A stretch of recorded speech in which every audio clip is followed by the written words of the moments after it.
Bem-vindo de volta. Hoje temos o privilégio de receber o embaixador Chas Freeman.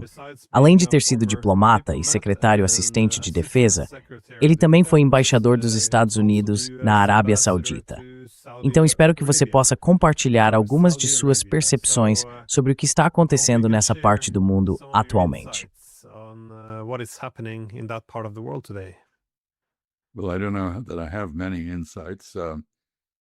Bem, não sei se tenho muitos insights. Acho que está bem claro o que está acontecendo. Israel está se preparando para enfrentar novamente o Irã, numa tentativa de expandir sua hegemonia além do Levante, abrangendo toda a Ásia Ocidental. Observo que o primeiro-ministro Netanyahu disse que se o Irã retomasse seu programa de desenvolvimento de mísseis, isso justificaria um ataque israelense ao Irã. O fato é que o Irã nunca interrompeu seu programa de desenvolvimento de mísseis. Portanto, trata-se de um pretexto transparente para um ataque que os israelenses estão claramente preparando. Eu diria que, pelo que sei sobre os iranianos, eles estão bem preparados para retaliar contra tal ataque.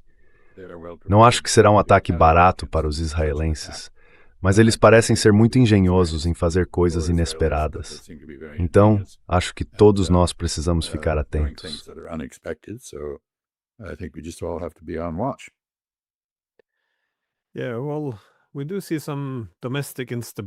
Sim, bem, estamos vendo alguma instabilidade interna no Irã, o que, é claro, pode ser aproveitado por potências rivais no mundo. Vi que Trump tweetou: se o Irã atirar e matar violentamente manifestantes pacíficos, como é seu costume, os Estados Unidos da América virão em seu socorro. Estamos prontos e armados para agir. O que é uma mensagem muito estranha de se enviar. Primeiro, fiquei um pouco surpreso por ele estar se inclinando para a defesa dos direitos humanos, porque parecia que ele estava se afastando desse tipo de legitimidade na Venezuela. Mas então, é claro, ele volta ao prontos e armados, então você sabe que é ele. Mas além de como isso pode ser explorado, como você vê a situação política e econômica atual no Irã? Porque muitas vezes há preocupações genuínas, dissidência ou insatisfação entre a população. E com frequência esses sentimentos são sequestrados por atores geopolíticos. Então, conhece-me isso ver o que está acontecendo na prática.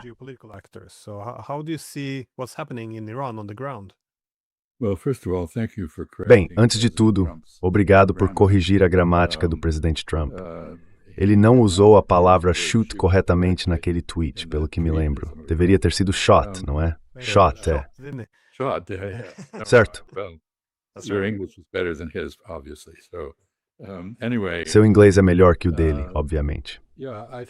Enfim, sim, acho que há muitos motivos para os iranianos comuns estarem profundamente angustiados com as condições no Irã, especialmente as econômicas. Isso aparentemente começou com os lojistas reagindo à forte desvalorização do rial iraniano, a moeda do país. Em resposta, o governo de Pezeshkian aparentemente mudou parte da administração do Banco Central. Não sei o que eles realmente podem fazer em relação ao real nas circunstâncias atuais. Os preços do petróleo estão baixos internacionalmente, o que tem muitas implicações para um país como o Irã, assim como para a Venezuela, sobre a qual talvez possamos falar mais tarde.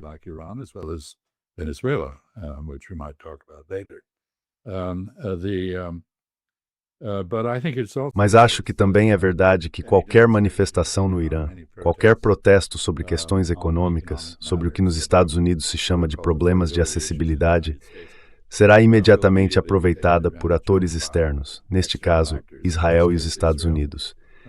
E até certo ponto, provavelmente os manifestantes mais violentos estão de fato associados a forças externas, surfando na onda criada pelos manifestantes genuínos. Não acho que isso represente uma ameaça ao regime, embora essa seja a intenção, ou pelo menos a forma como é retratado. Acredito que se trata de um pedido ao regime para que adote medidas corretivas em suas políticas econômicas.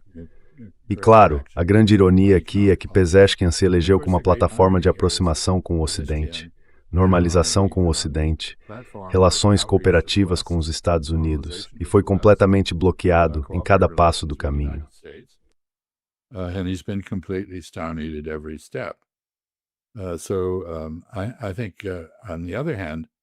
Acho que, por outro lado, Devemos observar que esses protestos começaram logo após uma reunião entre Netanyahu e Trump em Mar-a-Lago, na Flórida. Isso é coincidência demais para ser descartado como algo que simplesmente aconteceu sem causa. No caso do presidente Trump e do tweet que você mencionou, ele aparentemente concordou com Netanyahu que se Netanyahu atacasse o Irã novamente, os Estados Unidos o apoiariam. Há indícios de que aeronaves de grande porte têm transportado armas pela Europa até Israel em preparação para esse ataque. Portanto, acho que isso não é uma boa notícia. A agitação no Irã está sendo usada como pretexto para preparar uma ofensiva.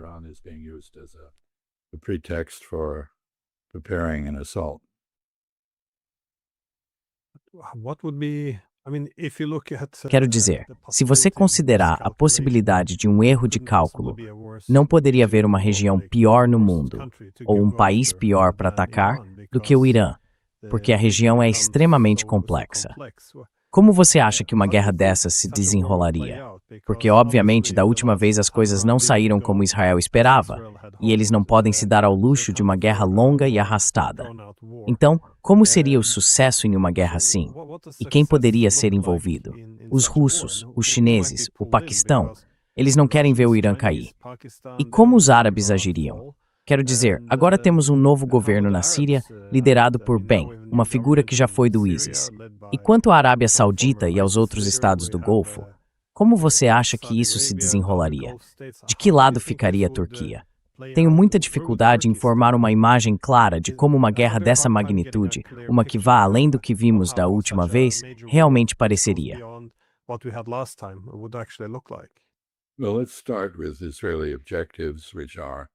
Bem, vamos começar com os objetivos israelenses, que não são apenas a mudança de regime, mas a fragmentação do Irã, assim como fizeram na Síria.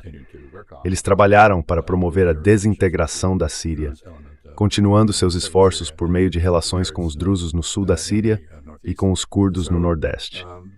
Esses são os objetivos. Eles não tiveram sucesso na chamada Guerra de 12 Dias. Na verdade, como você mencionou, os iranianos, depois de gastar grande parte de seu armamento mais antigo contra Israel, começaram a usar suas armas mais avançadas, que conseguiram penetrar nas defesas aéreas israelenses e basicamente esgotaram a capacidade de Israel de interceptar os mísseis que chegavam, alguns dos quais eram hipersônicos.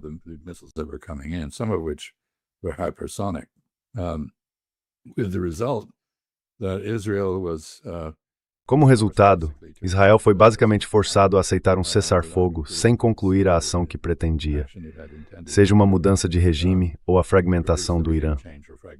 Por um tempo, ao menos, parecia que o efeito líquido do ataque israelense foi unificar os iranianos, reunindo-os sob a bandeira da República Islâmica em vez de dividi-los.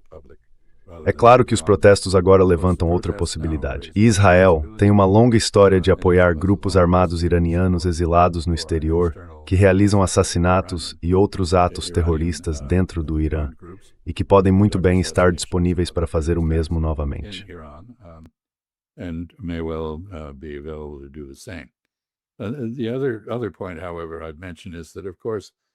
Outro ponto que eu mencionaria é que, é claro, após o ataque de junho ao Irã por parte de Israel, os serviços de segurança iranianos prenderam um grande número de pessoas que supostamente recebiam dinheiro do Mossad ou da inteligência militar israelense.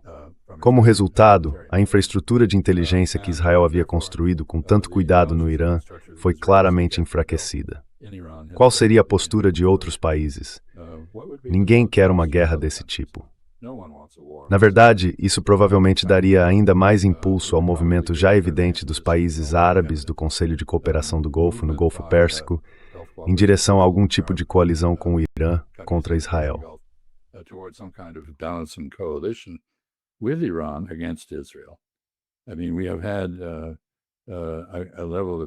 Quero dizer, tivemos um nível de franqueza de alguns atores do Golfo Árabe que é sem precedentes, com o ministro das Relações Exteriores de Omã dizendo que a fonte de instabilidade na região não é Israel, é o Irã. Quer dizer, não o Irã, é Israel. E isso é algo que as pessoas sempre evitaram dizer com muito cuidado para não ofender os Estados Unidos e, no caso de Omã, para manter sua posição como mediador e intermediário neutro entre várias partes. Vale observar que o primeiro-ministro Netanyahu já visitou Omã.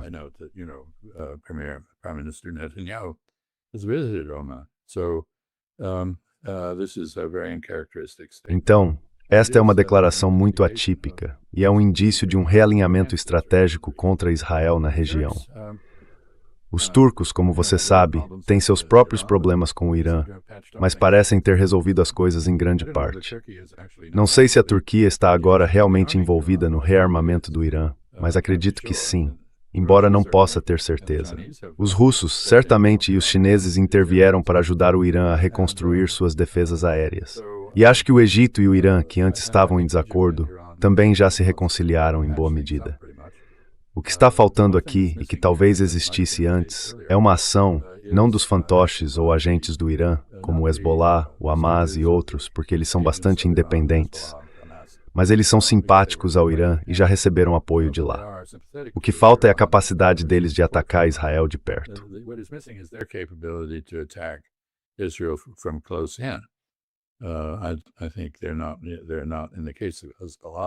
Acho que não, no caso do Hezbollah. Eles se reconstituíram parcialmente, mas não completamente. No caso do Hamas, estão muito na defensiva, tentando fazer com que esse falso cessar-fogo de Trump em Gaza signifique algo, o que na verdade não significa. Do ponto de vista de Israel, não há pressão próxima. Aparentemente conseguiu neutralizar ou envolver os Estados Unidos em apoio a um ataque ao Irã, e vê o Irã enfrentando divisões internas, o que deve entusiasmar suas agências de inteligência quanto às possibilidades de intervenção. Acho que é um quadro bastante complexo, mas eu esperaria, infelizmente, que estejamos vendo a preparação para outro ataque israelense ao Irã. Quanto ao Paquistão e Irã começaram a melhorar um pouco suas relações. Portanto, há muito potencial aqui para o desenvolvimento de uma coalizão contra Israel. Further development of a coalition against Israel.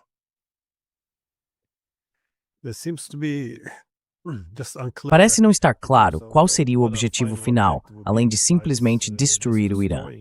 Essa é realmente a grande questão do nosso tempo. O que de fato cria segurança? Quero dizer, aqui na Europa há uma obsessão com dissuasão e força militar superior, como se essa fosse a única forma de estar seguro. Essencialmente, isso remonta ao conceito hegemônico de segurança. Seremos tão dominantes que ninguém poderá nos ameaçar. Mas quando o equilíbrio de poder torna isso impossível, é preciso redefinir o que significa segurança. Em outras palavras, em vez de ser tão poderoso que os outros não possam nos desafiar, deveria tratar-se de administrar a rivalidade ou a competição por segurança. E não vemos realmente isso em lugar algum do mundo entre as grandes potências.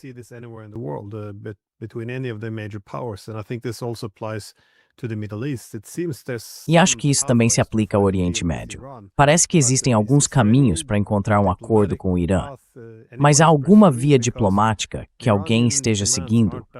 Porque as exigências iranianas não são tão absurdas assim. Quero dizer, sim, alguns diriam que eles são obcecados demais com a Palestina, mas sendo justo, é uma situação bastante horrível. Fora isso, seus laços com o Hezbollah, o Hamas, os Houthis no Iêmen, de modo geral, são parcerias de segurança razoáveis, considerando a ameaça que as potências ocidentais representam para o Irã. Então, alguma iniciativa que devamos observar para melhorar essas relações, pelo menos entre os árabes e o Irã? Quero dizer, algum motivo para otimismo aqui? Porque parece que há muitas notícias ruins chegando. Seems to be a lot of bad news coming in. Well, you're a political scientist, I'm not, but Bem, você é um cientista político. Eu não sou. Mas acho que ambos sabemos que a dissuasão exige tanto garantias quanto ameaças. E essas garantias estão completamente ausentes agora, em quase todos os contextos. Não vemos nenhuma garantia sendo oferecida à China sobre o futuro de Taiwan. Em vez disso, vemos uma abordagem puramente militar de dissuasão por parte dos Estados Unidos. Um tanto ambígua e incerta no momento, mas ainda assim sem qualquer componente diplomático. O mesmo certamente se aplica ao Irã. Não há nenhuma abertura diplomática disponível para o Irã, nenhum diálogo significativo, e o Irã tem todos os motivos para desconfiar. And Iran has every reason to be suspicious if dialogue were offered, given its experience. Se fosse oferecido um diálogo, considerando sua experiência anterior, quando estava prestes a enviar negociadores a Mascate para discutir arranjos de reaproximação com os Estados Unidos, aquela reunião acabou sendo usada como disfarce para um ataque surpresa contra o país. O Irã também tem testemunhado repetidas violações de sua soberania por parte de Israel, muitas vezes em coordenação com os Estados Unidos. Israel assassinou diversos funcionários, cientistas, engenheiros e outros iranianos ao longo dos anos. Também assassinou o líder do Hamas, Ismail Haniyeh, durante a posse de Pezeshkian, o novo presidente do Irã. Um ato mais provocador seria difícil de imaginar. Assim, o que o Irã enfrenta é uma pressão e ameaças militares incessantes, sem qualquer oferta de diálogo. With no offer of a dialogue at all. And when Iran did do an agreement with the United States E quando o Irã chegou a um acordo com os Estados Unidos e outros países, que foi aprovado pelo Conselho de Segurança e, portanto, se tornou lei internacional, a primeira administração Trump simplesmente repudiou esse acordo. Então não vejo nenhuma abertura para uma solução diplomática para esse conflito. Na verdade, eu diria que, de modo geral, a abordagem sionista em relação às questões de segurança tem sido totalmente inflexível, expansionista, de soma zero, sem oferecer nada aos outros. Certamente nada aos palestinos, nada aos sírios, nada aos libaneses, nada aos jordanianos, nada aos iemenitas, nada ao Irã. Portanto, estamos olhando para uma região que, por meio de uma série de etapas, corroeu profundamente o direito internacional.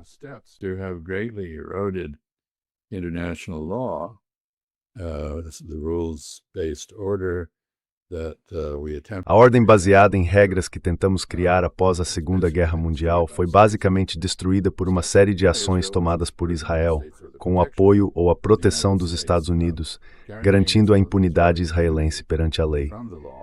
O resultado é que a própria lei foi desvalorizada e essencialmente desapareceu. Portanto, não vejo como pode haver espaço real para a diplomacia nesse contexto, dada a mentalidade sionista e a mentalidade atual dos Estados Unidos, como evidenciado pela invasão da Venezuela, o sequestro de seu chefe de governo e de Estado e a alegação de que tribunais domésticos dos Estados Unidos têm jurisdição sobre soberanos estrangeiros, uma violação completa do princípio da imunidade soberana. Este não é um momento em que a diplomacia pareça ter muitos motivos para a esperança. Seems to have much reason to have hope. Yeah, I was in Iran in May before Sim, eu estive no Irã em maio, antes da guerra, e vi o prédio onde Ismail Haniyeh havia sido morto. Eles ainda não tinham limpado o local, as janelas ainda estavam queimadas e tudo mais. É meio chocante, quase simbólico do caminho em que estamos. Porque, novamente, se você é um dos principais negociadores do Hamas e está sendo assassinado durante uma posse no Irã por Israel, isso é uma escalada em tantos níveis diferentes. Well, let's not forget the attempt to assassinate. Não vamos esquecer a tentativa de assassinar os negociadores do Hamas no Catar. Você sabe, não há disposição para fazer a paz. E o mesmo vale para o próprio Hamas. Em Gaza, qualquer oportunidade ou esperança de lei ou cessar-fogo é ignorada, enquanto Israel continua a assassinar dirigentes desses movimentos e a matar civis.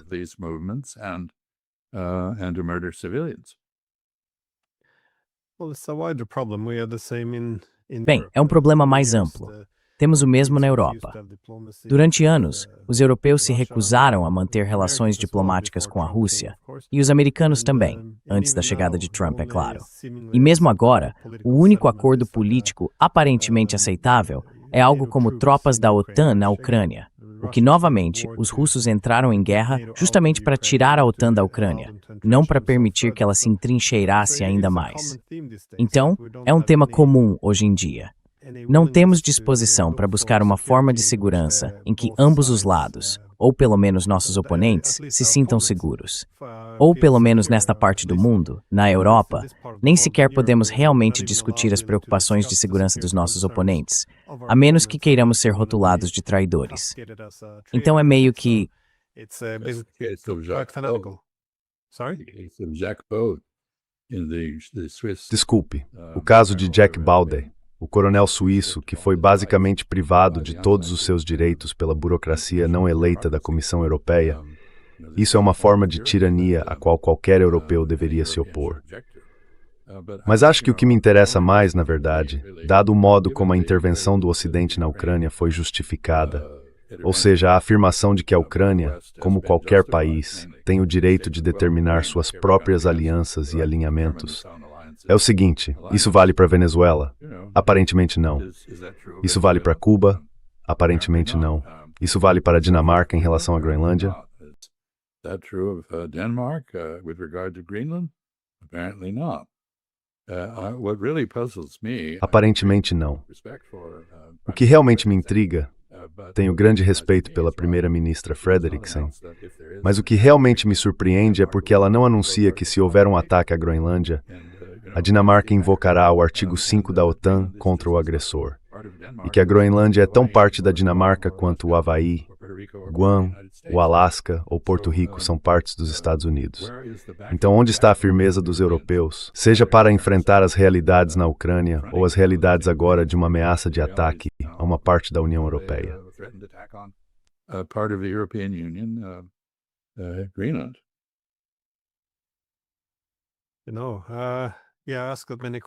Sabe, eu já fiz essa mesma pergunta muitas vezes. Onde está a coragem? Mas acho que eles não invocariam o artigo 5º, nem fariam nada que pudesse deixar os americanos tão desconfortáveis, porque acredito que os europeus morrem de medo de que os americanos deixem o continente. Para ser sincero, acho que eles apenas tentariam fingir que nada aconteceu, varrer o assunto para debaixo do tapete e torcer para que as coisas continuem até que a próxima administração talvez devolva o que foi perdido.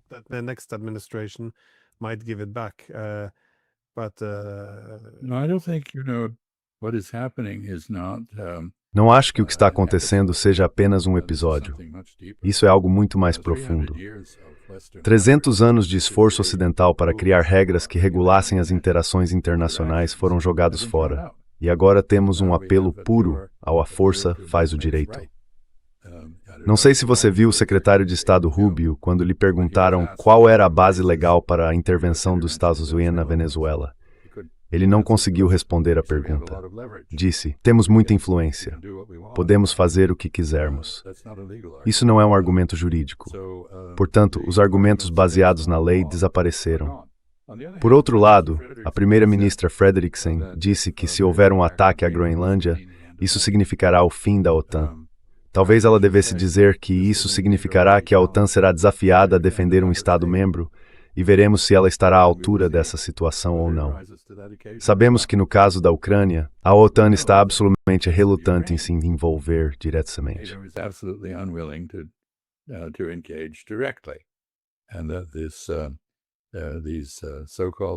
Essas chamadas forças de estabilização nem sequer existem para serem mobilizadas, de qualquer forma.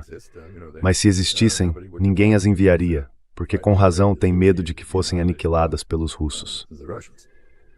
Então veja, a OTAN foi esvaziada de certas maneiras, especialmente em suas políticas em relação à Rússia, a expansão para a Ucrânia e assim por diante. Embora os britânicos, pelo que entendo, estejam pressionando ativamente pela adesão da Moldávia à OTAN, como se a poderosa Moldávia fosse contribuir muito para a capacidade de defesa da Europa. E veja, como alguém poderia se opor a isso? Ou melhor, como alguém poderia apoiar isso? Essa é realmente a questão agora. Há uma beligerância irracional por parte dos europeus que é puro discurso vazio. Como diz o ditado das Bahamas, todo terno, nenhum homem. Alguém com um terno maravilhoso, mas sem nada dentro, de fato. Pura conversa vazia. Empty talk. Parece quase como se eles quisessem provocar uma guerra com a Rússia também na Moldávia, porque isso provavelmente aconteceria por causa da Transnistria, se tentassem incluir a Moldávia na OTAN. É quase como se quisessem provocar algo assim apenas para provar às pessoas que a Rússia é tão ruim quanto dizem. É realmente extraordinário ver essa relutância em buscar a paz e a escalada contínua rumo à guerra, quando não podemos vencer essa guerra. Isso não faz muito sentido do ponto de vista estratégico. Mas claro, voltando ao Irã, é possível aplicar a mesma lógica lá. Não há motivo para pensar que Israel teria mais sucesso desta vez, a menos que tenha planejado um ataque de decapitação ainda mais poderoso. Decapitation strike planned. Even then, decapitation, I think Mesmo em casos de, você sabe, decapitação, acho que o caso da Venezuela é o exemplo mais recente de que decapitar um governo que tem uma base institucional e não apenas um círculo pessoal em torno de alguém não muda o regime. O que vimos na Venezuela é que, ok, o presidente foi sequestrado e agora o vice-presidente está no comando. O vice-presidente tem um histórico interessante. Ela é aparentemente uma economista muito competente, formada na França, que desempenhou um grande papel na reação do setor petrolífero venezuelano, terrivelmente deteriorado, em restauração de um certo nível de produção. Restoring a measure of production by it. She also apparently was approached by Aparentemente, ela também foi abordada por agentes de inteligência americanos e se encontrou no Catar com pessoas que representavam os Estados Unidos, os americanos. E, ao que tudo indica, ofereceram-lhe incentivos, talvez dinheiro, talvez outras coisas, para ajudar a derrubar Maduro. E talvez ela, de fato, tenha sido cúmplice disso. Não sabemos. Quero dizer, agora ela age em nome do Estado e do governo venezuelano, não por ganância ou ambição pessoal, ao que parece. Então, sabe, se você elimina a cúpula do governo, o Hezbollah é um exemplo perfeito. Israel aplicou essa teoria ao Hezbollah, de que se você eliminar a liderança, o movimento desaparecerá.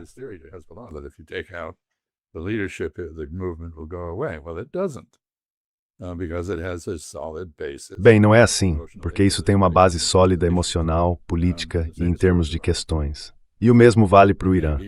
Pode ser que as personalidades realmente importem, mas seria difícil encontrar alguém mais conciliador, mais moderado do que Pezeshkian nesse contexto. Então, por que tentar assassiná-lo? Você acha que isso vai produzir um governo mais moderado, que olhe com mais simpatia para Israel e os Estados Unidos? Duvido muito. Portanto, acho que isso é uma falácia. Agora temos, é claro, a aplicação disso no ataque ucraniano a Novgorod, no Palácio Presidencial, o que naturalmente o Ocidente nega que tenha acontecido. Aparentemente, os drones tinham como alvo alguma instalação próxima ao palácio, mas não o palácio em si.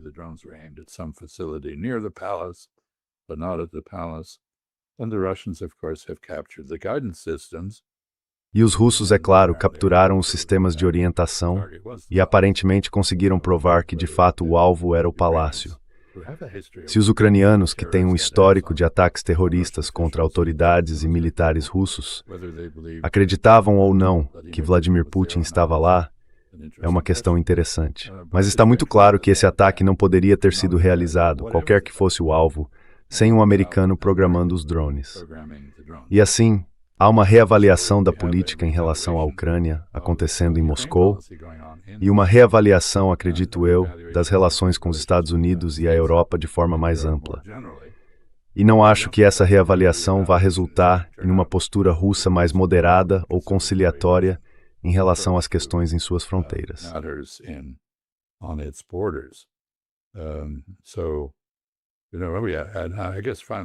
Então, sabe, acho que por fim, eu diria que a outra ironia aqui é claro que, pela lógica do caso dos Estados Unidos contra a Venezuela, que era quase inteiramente fictício, o chamado Cartel de Los Soles, o Cartel dos Sóis, que supostamente seria uma poderosa organização de tráfico de drogas, agora aparentemente foi admitido como inexistente. Isso não aparece nas audiências judiciais em Nova York. Então, partindo do pressuposto de que qualquer parte disso fosse verdadeira, que de fato Venezuela, Nicarágua ou Cuba representassem uma ameaça aos Estados Unidos, pela lógica do que fizemos na Venezuela, um país como o México também o seria, já que foi colocado em uma situação de anarquia pelas importações de armas americanas que alimentam os cartéis e criam uma situação insustentável para a segurança dos cidadãos mexicanos, especialmente no norte do México.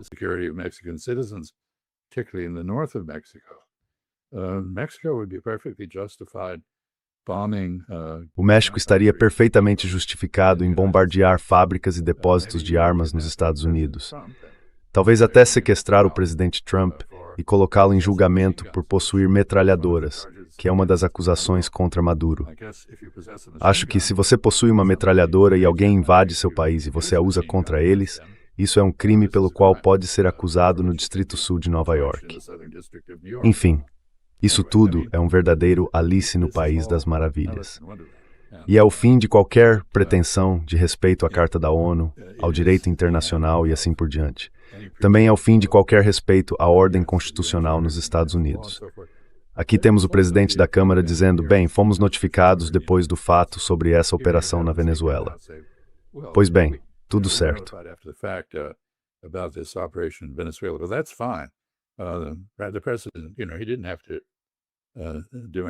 O presidente não precisava fazer nada conosco. Bem, a autoridade constitucional do Congresso acabou. Então, por que ainda temos um Congresso? Talvez devêssemos simplesmente acabar com ele e admitir que temos uma ditadura, que tudo está sob a autoridade do Executivo. Temos um rei, como antes do século XVIII, alguém que pode fazer o que quiser. E já que estamos nisso, poderíamos também acabar com a Suprema Corte, porque ela já não parece ser nenhum obstáculo à ditadura. E, no cenário internacional, por que temos a ONU? Qual é o propósito do Conselho de Segurança da ONU? Tivemos uma audiência outro dia, foram feitas muitas declarações eloquentes.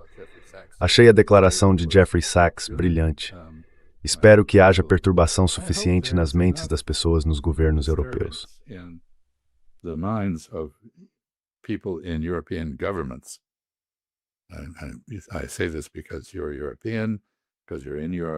Digo isso porque você é europeu, porque está na Europa.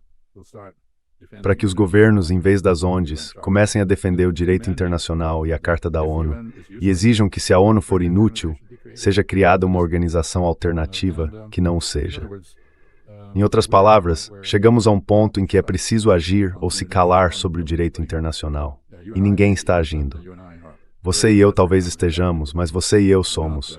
Você é professor e eu sou um diplomata aposentado. Eu não sou Merz, não sou Fredrickson, não sou Macron, não sou Meloni, que, aliás, parece ser quem tem os pés mais firmes no chão. E observo que a Espanha se juntou a uma declaração do Brasil, Uruguai, Chile e outros países exigindo ação.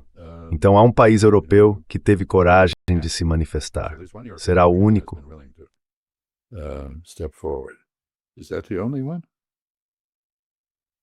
Possibly so, yeah. Well, there's something surreal about Possivelmente sim, how é. the Bem, international há algo de rights, surreal em como o direito internacional entrou em colapso. E como você disse, o direito interno também.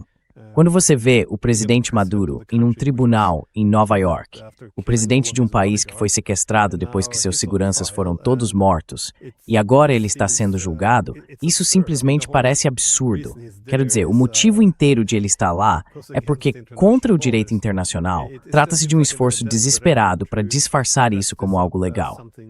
E, novamente, vi que foram entregues notas a repórteres da BBC dizendo que, por coerência na cobertura, eles não deveriam se referir a isso como um sequestro. Apenas dizer que ele foi capturado, como se fosse um criminoso fugindo da justiça.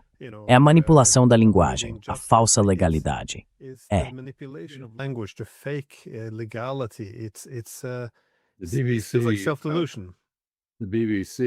A BBC pode descrever qualquer coisa que os russos façam na Ucrânia como brutal, mas não pode usar essa palavra quando se trata dos israelenses. Então vivemos em um mundo onde inverdades, eufemismos e mentiras prevalecem. E se você fala a verdade, está fora de linha. Acho que você talvez tenha alguma experiência pessoal com isso na Noruega. Não é mais popular discordar por aqui.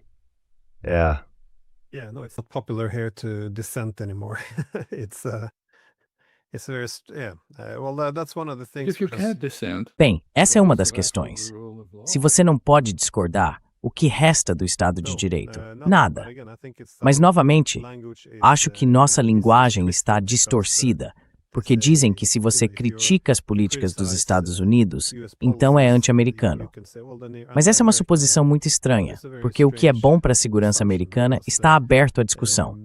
Por exemplo, criticar o ataque à Venezuela não torna alguém anti-americano, se você acha que isso é, na verdade, muito prejudicial aos Estados Unidos. Mas a questão é que eles tentam monopolizar os conceitos. E isso é algo muito forte na Europa.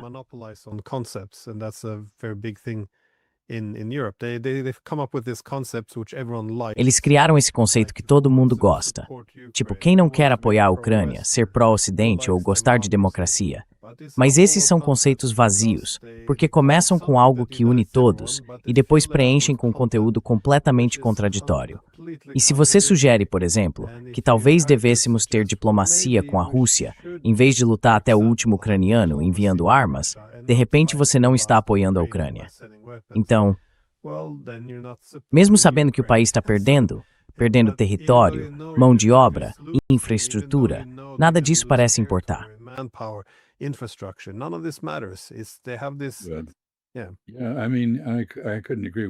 Quer dizer, não poderia concordar mais com você.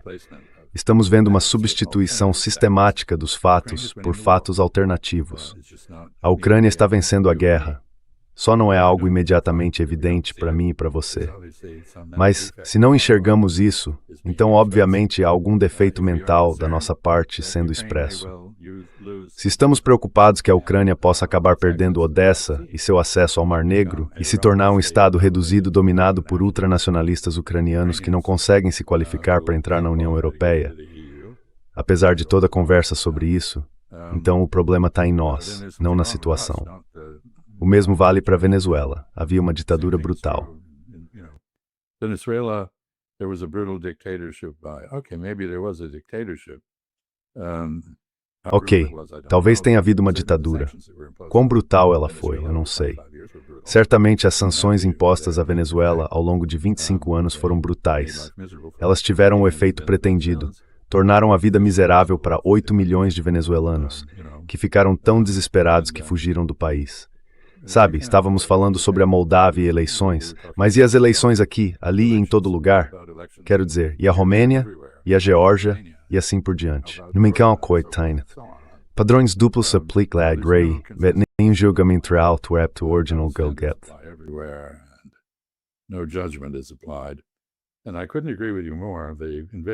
E eu não poderia concordar mais com você. A invasão da Venezuela e a tentativa de controlá-la à distância por meio de um fantoche é algo muito improvável de funcionar.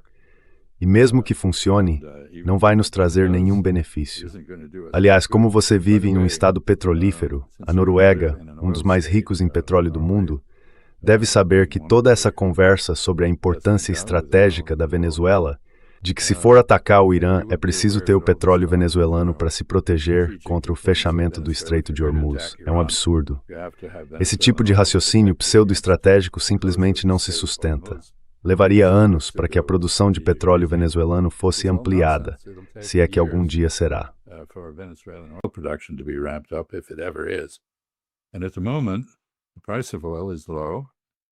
E no momento, o preço do petróleo está baixo, e o petróleo bruto venezuelano é muito pesado e caro para refinar, então não há uma demanda real por ele. Não vejo a ExxonMobil ou outras empresas correndo para voltar à Venezuela.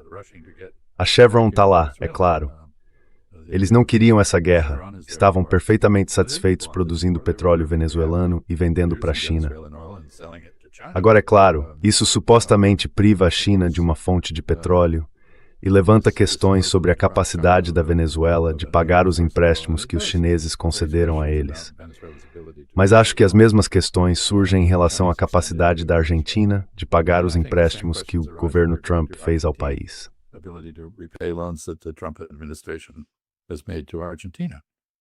This isn't a compelling national interest in either case. Isso não é um interesse nacional convincente em nenhum dos casos. Acho que há muita bobagem sendo dita e estabelecemos um precedente que muito provavelmente será usado contra nós. Sabe, suponho que se agora Frederiksen tiver que temer ser sequestrada e forçada a assinar a anexação da Groenlândia, ou se surgir um movimento de independência da Groenlândia, que, uma vez bem-sucedido, seja derrubado por pessoas que exijam a condição de Estado americano para a Groenlândia, seria mais ou menos como o golpe contra a monarquia havaiana no final do século XIX. Enfim, essa é uma situação completamente insana. This is a crazy situation. I think the reason why Acho que a razão pela qual a linguagem foi tão distorcida, pelo menos na Europa, é que qualquer pessoa que estude política da União Europeia aprende muito rápido que as elites da One Mailing são obcecadas por atos de fala e construtivismo. A suposição é que a linguagem não é apenas uma ferramenta para descrever a realidade objetiva. A linguagem cria novas realidades sociais. Essa é a ideia central.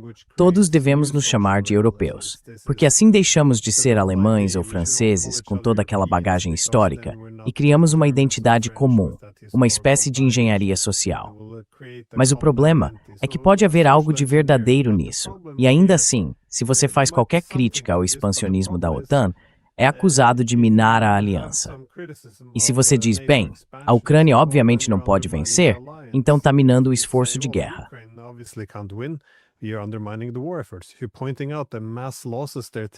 Se você aponta as enormes perdas que eles estão sofrendo e o quão terrivelmente errado tudo isso é, tanto em nível humanitário quanto estratégico, bem, você está minando a guerra. Se você diz que as sanções, bem, obviamente a Rússia pode contorná-las, então você está minando o apoio público às sanções. E isso continua assim. Se você sequer discute as preocupações de segurança de, digamos, Rússia, China, Irã, Venezuela, quem quer que seja o alvo, então você está legitimando esses países, e você não pode legitimá-los. Então, nem mesmo é possível ter diplomacia, porque se você se reúne com eles, está dando legitimidade a esse líder, e não podemos fazer isso. Assim, até a diplomacia se torna uma forma de dar legitimidade ao outro lado.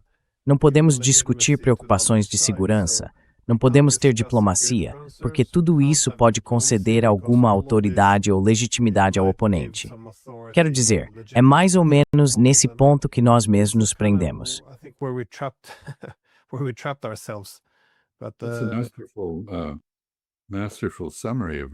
É um resumo magistral de onde estamos. E eu estava pensando, enquanto você dizia isso, enquanto passava pelos vários elementos, que isso é, na prática, a morte do positivismo. Fizemos um grande esforço nas línguas europeias em geral, com Moscou sendo o principal defensor disso, para eliminar valores e produzir um vocabulário neutro. E agora estamos revertendo isso de outra forma. Lembro-me de ter tido uma conversa interessante durante a visita de Nixon à China em 1972 com o vice-ministro das Relações Exteriores. Estávamos sentados juntos em um avião de Pequim para Hangzhou.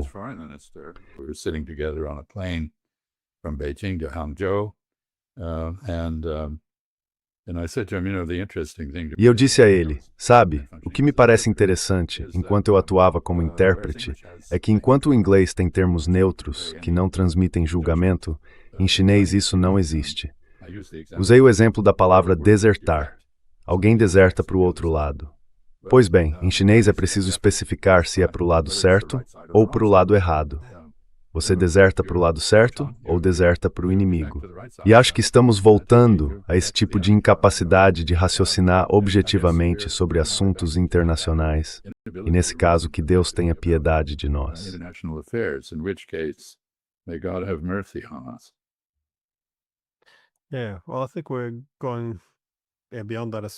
Sim. Bem, acho que estamos indo além disso também. Era só isso que eu quis dizer. Nós temos governos, eles têm regimes.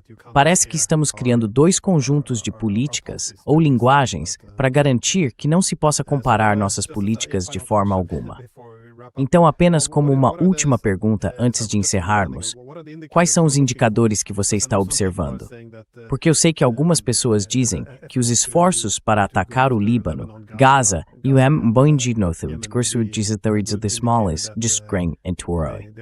Mas como o que você observa em termos de What do you look at in terms of? I don't think I agree with that.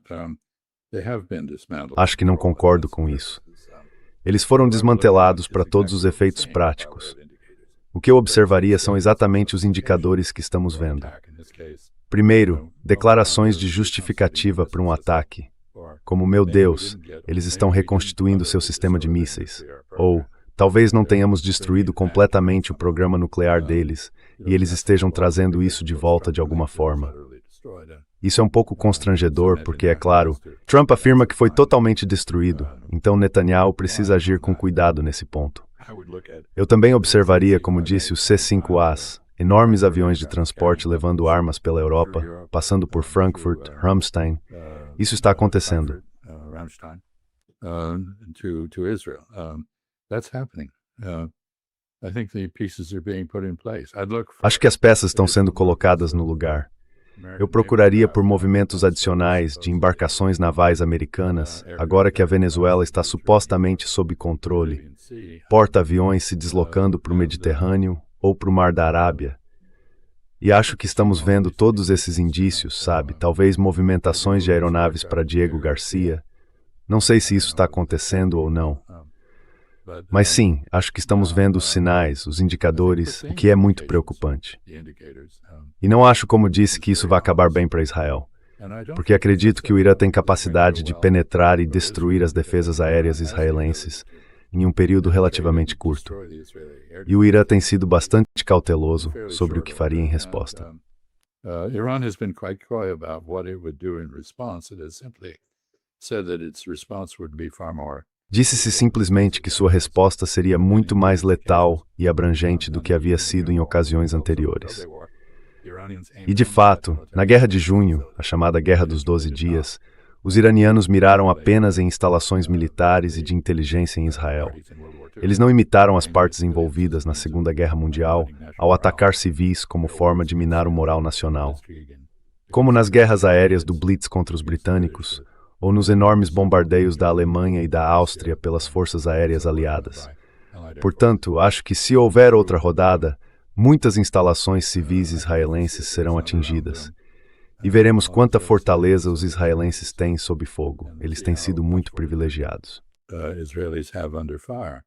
They've been very privileged. They've had occasional acts of terrorism. Eles sofreram atos ocasionais de terrorismo em resposta às suas atrocidades contra os palestinos, mas em geral não foram submetidos a bombardeios. Essa é uma das razões pelas quais o dia 7 de outubro foi tão traumático para eles. Foi a primeira vez que realmente pagaram um preço concreto pelo que estavam fazendo. Bem, pelo que estavam fazendo aos outros, não pelo que os outros faziam a eles. Acho que os iranianos vão ampliar bastante a lista de alvos, e há todos os indícios de que possuem uma força de mísseis extensa em instalações protegidas. Alguns falam em uma barragem de milhares de mísseis de uma só vez. Não sei se isso é realista ou não, mas não parece intimidar os israelenses, que continuam cheios da arrogância pela qual são conhecidos.